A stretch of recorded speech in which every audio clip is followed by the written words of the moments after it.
નમસ્કાર મિત્રો, આપ જોઈ રહ્યા છો પોલાદ ગુજરાત ન્યૂઝ। અશાંત ધારા સુધારા વિધેયક 2026 ને લોકોએ આપ્યો હર્ષભેર આવકાર। ગુજરાત વિધાનસભા દ્વારા વર્ષ 2026માં અશાંત ધારા સુધારા વિધેયક પસાર કરવામાં આવ્યો છે, જે હેઠળ મહત્વપૂર્ણ ફેરફારો કરવામાં આવ્યા છે। નવા કાયદા મુજબ હવે અશાંત વિસ્તાર નામ બદલીને નિર્દિષ્ટ વિસ્તાર રાખવામાં આવ્યું છે, જેના કારણે કાયદાની વ્યાખ્યા અને લાગુ કરવાની પ્રક્રિયામાં સ્પષ્ટતા આવશે।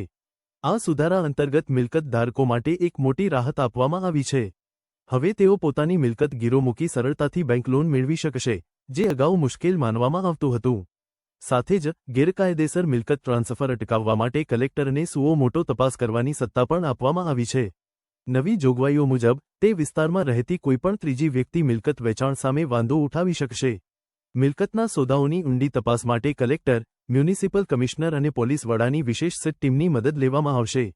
આ કાયદાનો મુખ્ય ઉદ્દેશ મિલકતોનું અનૈચ્છિક સ્થળાંતર અટકાવવાનો અને કાયદેસરના માલિકોના હિતોનું રક્ષણ કરવાનો છે। સાથે જ મિલકત વેચનાર પર કોઈ દબાણ છે કે નહીં તેની તપાસ માટે કડક જોગવાઈઓ પણ ઉમેરવામાં આવી છે। ગેરકાયદેસર રીતે મિલકત પચાવી પાડનારાઓ સામે ભારે દંડ અને કડક સજાની જોગવાઈ પણ કરવામાં આવી છે। પોલાદ ગુજરાત ન્યૂઝ, સુરત। નામ છે ભદ્રક રમેશચંદ્ર નગરસેઠ। વ્યવસાય હું એડવોકેટ છું। હાલમાં ગુજરાત સરકાર દ્વારા બિલ નંબર 18 ઓફ 2026 જે ગઈકાલે વિધેયક પસાર કરવામાં આવ્યું એ વિષયમાં થોડુંક બોલવા માટે મને જે આ તક મળી છે તે બાબતે હું થોડુંક પ્રકાશ પાડી રહ્યો છું।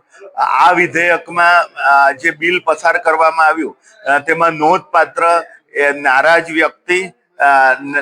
વ્યક્તિને નામદાર કોર્ટો વગેરે સાંભળી શકશે। બીજું જે મુખ્ય અધિનિયમ છે તેમાં એક દેખરેખ માટે સલાહકાર સમિતિ રચવામાં આવી છે। આ સલાહકાર સમિતિ પણ આ વિસ્તાર વગેરે જે અશાંત વિસ્તાર જાહેર કરવામાં આવતો હતો તેની જગ્યાએ નિર્દેશિત વિસ્તાર તરીકે આ બિલમાં જોગવાઈ કરવામાં આવી છે। ત્રીજું અગત્યનું આ બિલમાં જોગવાઈ કરવામાં આવી છે કે મહેરબાન કલેક્ટર સાહેબને શું મોટો પાવર આપવામાં આવ્યો છે।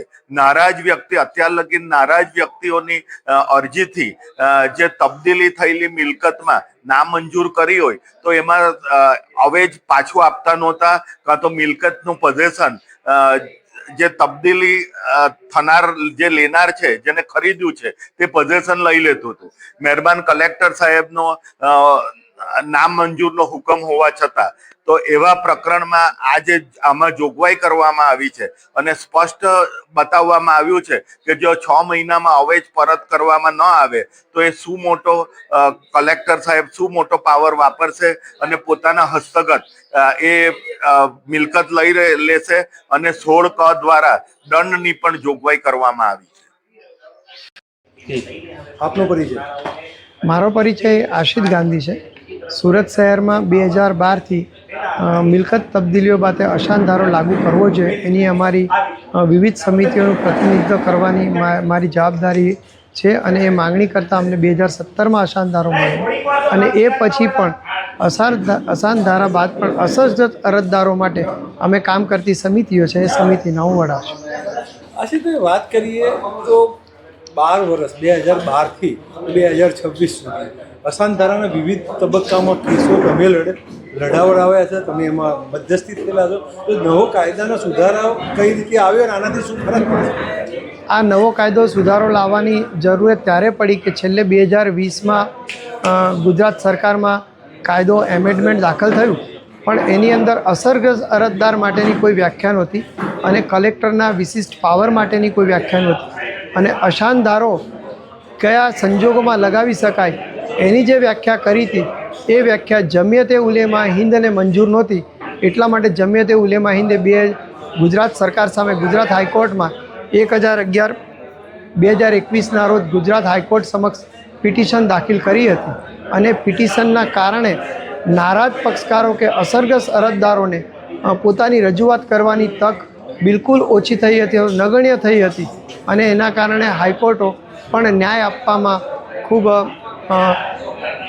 સાચો ન્યાય આપી શકતી નહોતી।